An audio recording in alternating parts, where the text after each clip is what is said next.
This is Meb. This is Meb's shoe. This is Meb winning the 118th Boston Marathon. Any questions?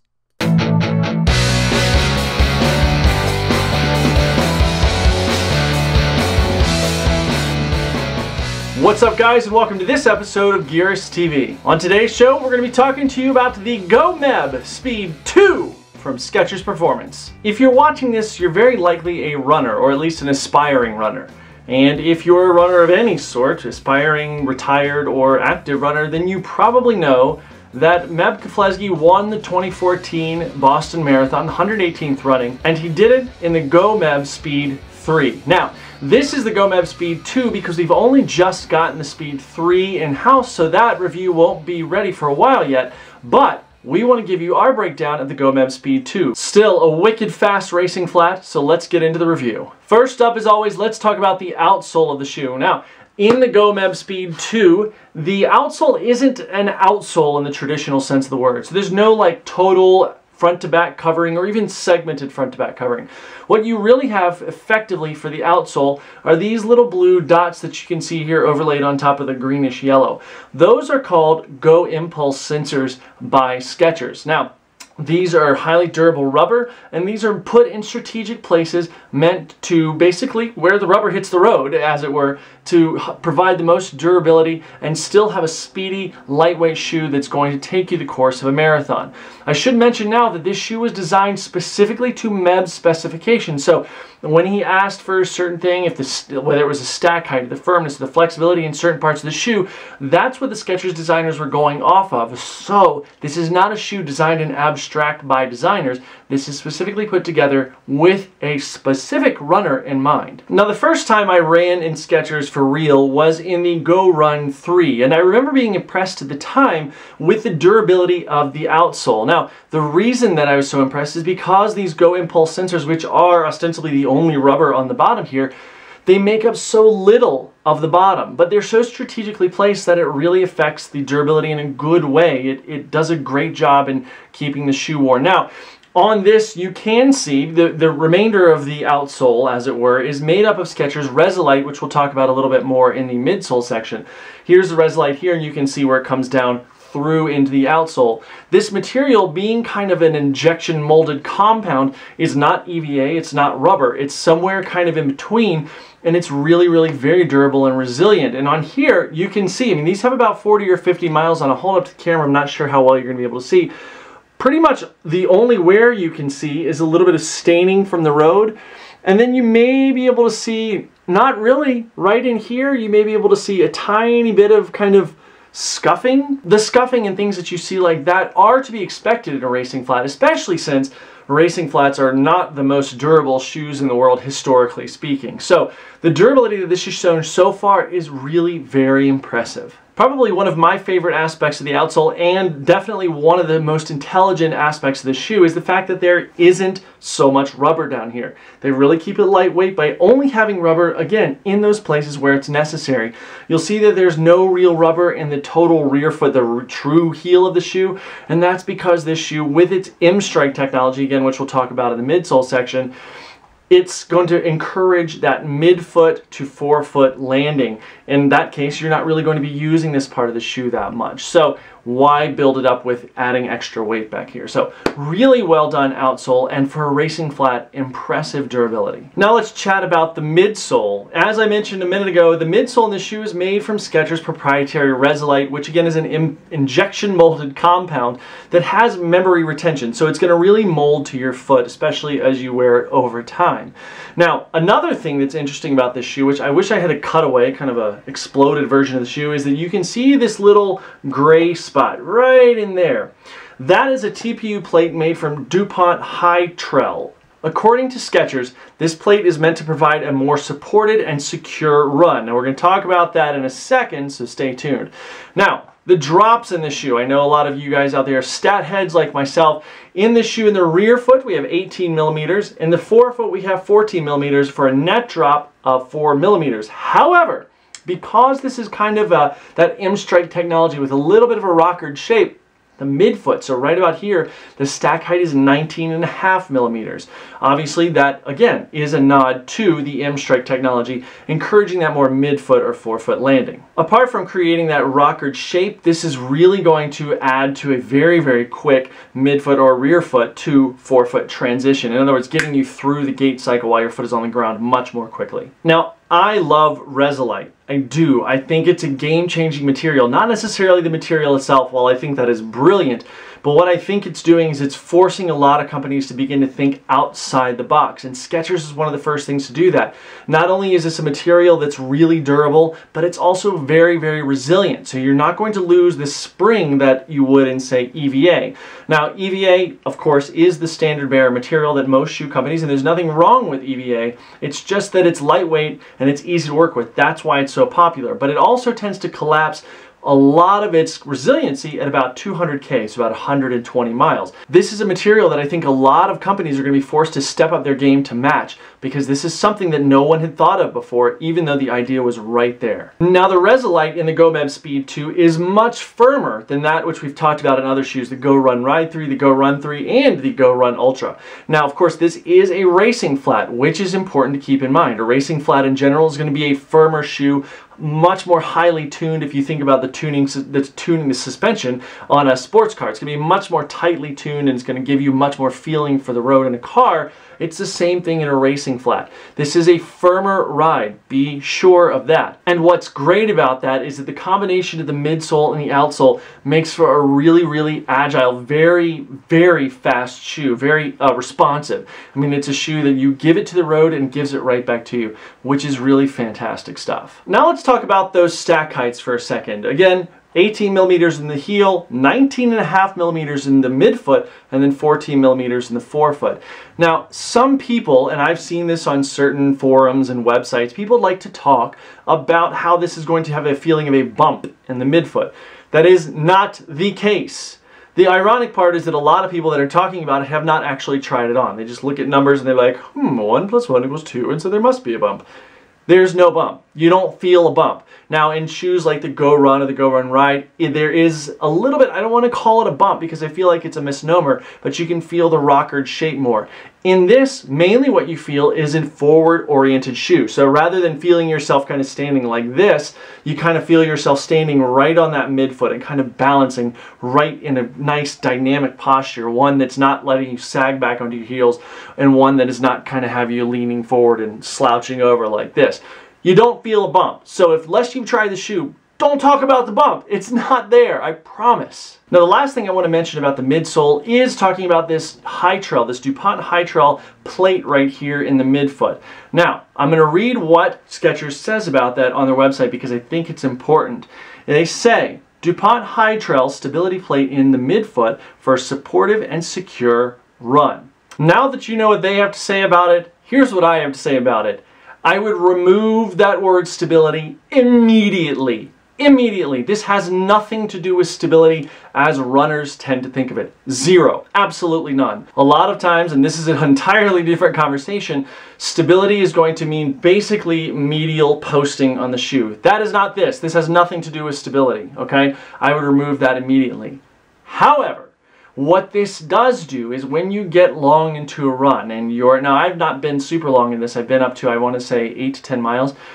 When you get long in a run and your feet begin to get tired, what this does do is it provides a great deal of spring. You can see right there, you can see the function of that high trail plate right here. And you can see how it has a nice, instead of the shoe folding upon itself, it's got a nice curvature and then a lot of spring back. So it's really providing not necessarily a springy action, but it's just providing support, if you will, to your foot being fatigued and things like that. It is not a support shoe. It is not a stability shoe. This is a racing flat, and those two things don't come in the same sentence. Now on to the upper. The upper of the GOmed Speed 2 is made primarily of synthetic mesh with a lot of welded overlays. You can see a welded overlay here, here, these little kind of honeycomb spots. Honeycombs seem to be in right now. The interior 2/3 of the shoe, so from like here to here, the interior front 2/3 of the shoe It has a finer mesh backing. It's going to make it pretty comfortable for a bare foot. The rear foot third is made up of a microfiber, which we're going to touch on here in a second because it really adds an element of grip to the inside of the shoe, which is nice. The heel counter is fairly traditional, not super flexible, not super rigid or anything like that. It's just fairly traditional heel counter and does form a nice heel cup with the glued in sock liner. And true to its racing flat pedigree, which we'll talk about this a little bit more in the fit, this is a fairly narrow upper. It's meant to be more snug as a racing flat is. But again, we'll talk about that in the fit section. For as complex as the upper of this shoe looks, it's actually really very simple. If you look, all these honeycomb section, the lighter blue here with the silver lining and all that stuff, that's actually the overlay. So it's essentially one piece of mesh all the way around with little to no stitching. There's a little bit of stitching right here on the collar and on this foxing area here in the back. All around, even on the welded sections, this shoe breathes very well. It keeps the foot nice and ventilated and cool. Now, while I almost always wear socks when I run, I always also tend to run at least one run sockless in a shoe so that I can tell you guys the way that it feels with no socks. And this felt fine. It felt perfectly fine. No hot spots or agitation. Again, I have sensitive feet, so I wouldn't really run in anything very far sockless. But this did a really nice job and my feet came out completely unscathed. Now, back to this microfiber in the collar area here. One of the coolest things that I noticed, and it wasn't until I was actually trying to take off the shoe that I noticed this, I was doing one of those, you know, where you kind of kick your shoes off, put the toe of one shoe on the other and try to push the shoe off. I noticed that my foot simply would not freaking come out. It was amazing, actually. The more I pushed, the more my entire sock and everything wanted to come off with it. It just wouldn't come out.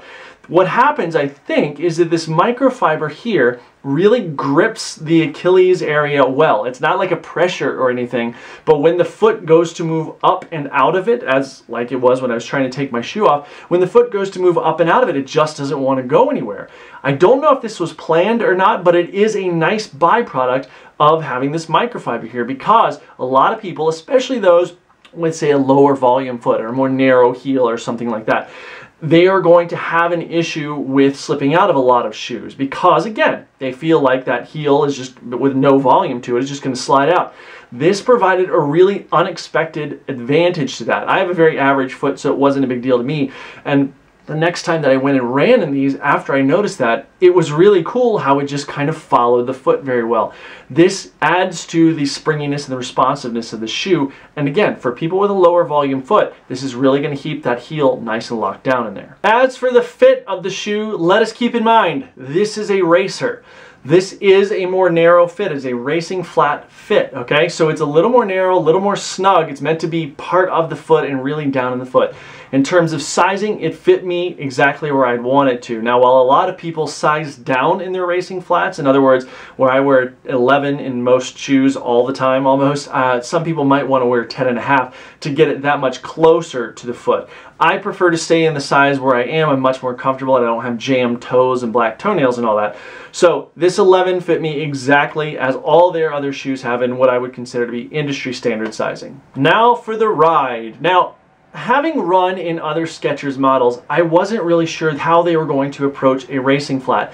But one clue to the positive was that, again, as I mentioned earlier, this shoe is designed with Meb's influence 100% front to back, exactly how he would want it to function. So I knew that this was coming from the standpoint of an elite racer having a lot of input, because this is the shoe that he races in. Well, now he races in the 3, but this was the shoe that he raced in. As I mentioned, that bump, the M-Strike, not really a bump. So stop talking about bump. I should stop saying bump. That's what I should stop saying bump. That's what should happen. In fact, when you run in the shoe, apart from the fact that you don't really land on your heel because it's not very squared off, there's not a whole ton of difference in terms of how you're going to feel your foot land on the ground as opposed to some other racing flat. I mean, it lands very forward oriented with that nice low racing flat drop. Now, another thing about the ride that I really liked was the Go Impulse sensors. While some people might think that because they're referred to a lot of times being on pillars, that they're going to be intrusive. These are not intrusive. In fact, the way that I perceive these is to be more of a durability thing than anything else, and really provide exactly the points where your foot's going to hit the ground. That's what these things are for. A lot of people might think that they're going to add some stability or agility or what have you, and that's fine. If you feel that, you feel that. I, for one, simply feel them as an aspect of durability that's really going to give that additional little bit of grip from the rubber, but also add durability to a racing flat, which are, again, traditionally not very durable shoes. As I mentioned, I've had this shoe up to about 8 miles, and my feet were perfectly fine. Now, I have read where some other people have said, oh, I'm not sure if I would take this the full marathon distance or not. To be honest, I'm not sure either, but I'm not sure, not in a negative way, I'm just not sure. I might take it the full distance, I don't know. So that's something that I kind of look forward to figuring out, especially as the 3 comes in-house and we begin to wear test that. I do think that the high trail plate here, which is, I feel like, a kind of overlooked thing, does provide that little bit of flexible rigidity, which seems like an oxymoron. Flexible rigidity, which is really going to help the foot when it begins to get a little bit fatigued. For their first foray into the racing market with the GOmed Speed 1 and now the GOmed Speed 2, Skechers is really doing it right. They're listening to athletes, and Skechers is changing the game in a lot of ways with listening to their athletes by giving them a lot of really more generous contracts without reduction clauses and things like that. This is a company that is building things the right way, and it's impressive to see. At 6.8 ounces, this is a legit racing flat. It's a distance racing flat. Yes, it's not one of your sub 5 ounce 5K flats or 10K flats, but this is going to take you a long way. And there are a lot of people that I know that have run this in marathon distances. As I mentioned in other Skechers review, that is again, one of the things that people are going to have to get past is the fact that it is made by Skechers Performance. Yes, it says Skechers, but it's okay to get over that. The GOmed Speed 2 comes in at $115. Now, while that is definitely still at the kind of lower end of high-end shoe market, it's also the high end of the Skechers Performance line. What I would say is that being that the next most expensive shoe is $25 cheaper than this in the Go Performance lineup, I don't know if it can justify the price to a lot of people. So that'll be an interesting thing. However, again, if they're racing in this as just their racing shoe, then it might easily validate itself. Let's get into the ratings real quick. For construction, we're going to give it 4.5 stars. Really well-built shoe that for a racing flat goes a long way. Durability, we're going to give it 4 stars. Again, for a racing flat, this shoe goes a long way. The one thing that I would question is a little bit of that wear, and if you want this to go, say, longer than 300 miles, I'd be curious to see what that looks like. For comfort, we're also going to give it 4.5 stars. Now, for a racing flat, it really feels very comfortable. I've had 0 problems in this, and it fit my foot really well. And again, I think part of that is due to the fact that this really holds onto the heel and there's no slippage, adding to that comfortableness. Probably should have used the word comfort there. For fit, we're going to give it 4 stars. This is a racing flat. If you want this to be some wide, splayed, open shoe, it's not it. It's a racing flat. 4 stars. Weight is 3.5 stars. Now, while this is a light shoe, it's 6.8 ounces in a men's size 9, it could be a little bit lighter. I'm not sure where to say to save that weight a little bit, maybe reducing the stack heights, but again, this was built to Meb specifications, so it's tough to question that. Finally, for performance, we're going to give it 4.5 stars. Really responsive, very quick shoe, and it's got fantastic ground feel. Nice and lightweight and nice and flexible. Really works with the foot very well. Once again, Skechers Performance has really surpassed expectations with the GOmed Speed 2. One of these days, we're going to have to stop saying they've surpassed expectations because we're going to expect them to be good, and I do expect that now. It just seems that the conversation is still people going, Skechers? Skechers. This is a really great shoe, and Skechers is doing it right, building this with the input of the athletes, and they're really respecting the athletes, as I mentioned a minute ago, really respecting athletes by not limiting their contracts and by embracing people that some people may have written off. Meb, for instance, a little bit written off by other brands. And just recently, Kara Goucher, who's now a Skechers athlete, and Skechers has made this the first time that they don't necessarily need to see Skechers apparel everywhere. So they've really tried to change the game, and it's going to be a very interesting time to see how they influence the market. This week's question for you guys is, have you tried a Skechers running shoe and were you impressed? Thank you guys so much for watching this episode of Gearist TV. Please don't forget to like and favorite this video. If you've got any questions about this review or any of our reviews, please don't hesitate to leave them in the comments section below. Also, don't forget to follow us on social media, facebook.com/Gearist, Instagram @TheGearist, Twitter @TheGearist, youtube.com/TheGearist, which you're watching right now. Also, you can check out Gearist Rocks on Google+. As always, don't forget to click on over to Gearist.com and take a look around at all of our other reviews. We've just updated the site, so I hope you like it. Thank you guys so much again for watching, and we'll see you next time.